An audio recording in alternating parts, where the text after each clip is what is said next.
Hello. Today we're talking about the evidence that exists that evolution occurs.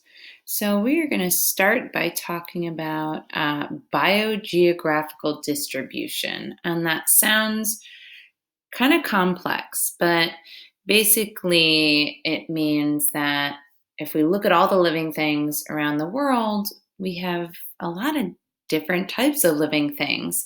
But there are some clusters of really particular organisms that are isolated into specific areas. So, for example, the one I really like has to do with Australia. Lots of really unique organisms there, but there are many marsupials there, or mammals with pouches, and they're found nowhere else really in the world, especially not such a high concentration.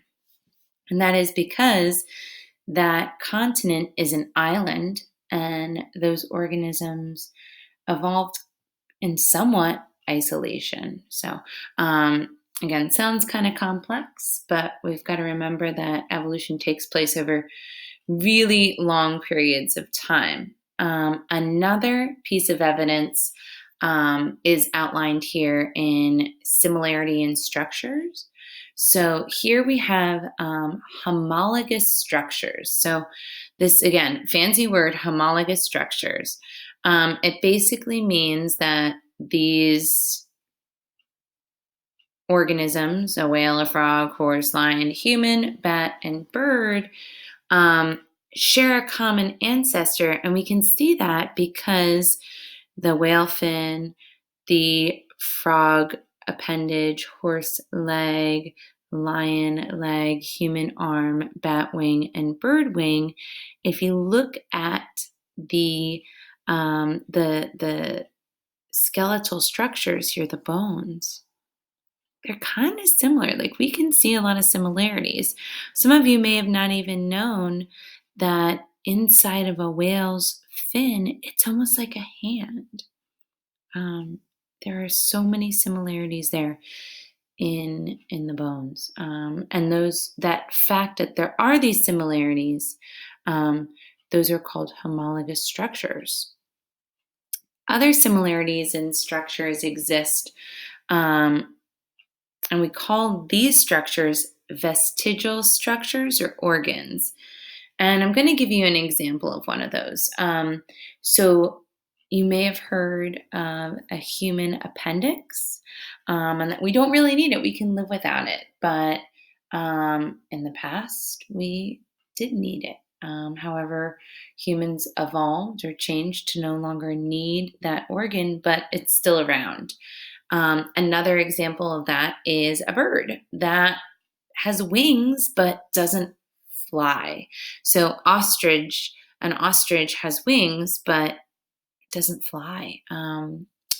It An ancestor of the ostrich may have flown, so that structure is still there, but it doesn't have that clear function. And that again, those structures are called vestigial structures, and they are another piece of evidence for evolution.